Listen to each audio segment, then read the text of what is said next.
Bonjour tout le monde, aujourd'hui nous allons parler d'une artiste atypique. En fait, nous allons parler d'une artiste qui voulait jouer de la musique classique. Il s'agit de la pianiste, compositrice et chanteuse Nina Simone. Eunice Kathleen Wayman est née en 1933 à Tyrone, dans la Caroline du Nord. Ses parents ont remarqué très jeune son talent au piano. Elle a fait son premier concert de musique classique à 12 ans. Après ses études secondaires, elle a passé un concours pour entrer dans une prestigieuse école de musique classique, le Curtis Institute of Music de Philadelphie. Mais selon Nina Simone, on l'a refusé à cause de la couleur de sa peau. Elle s'est mise à jouer du jazz et du blues dans les bars de Philadelphie comme Nina Simone parce qu'elle voulait éviter que sa mère soit au courant. Nina, qui est le dérivé de l'espagnol Niña, et Simone, en hommage à Simone Signoret, l'actrice.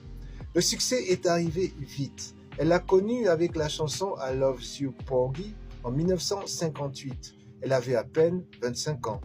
En 1964, elle va participer au mouvement des droits civiques et composer une chanson symbolique, Mississippi Goddam.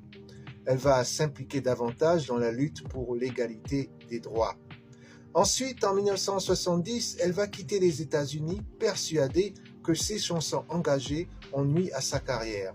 D'abord, elle va vivre à la Barbade, ensuite au Libéria, ensuite en Suisse, en Hollande, à Paris aussi. On l'appelait la grande prêtresse de la soul parce que sa musique mélange le jazz, le gospel, le blues, le pop et même la musique classique. Elle appelait cette musique le Black Classical. Parmi mes chansons préférées, il y a Feeling Good, bien sûr, Mr. Bojangles, qu'elle joue à la perfection, et My Baby Just Cares for Me. Nina Simone a un vaste répertoire de chansons à succès et aussi elle a reçu de nombreuses accolades et distinctions.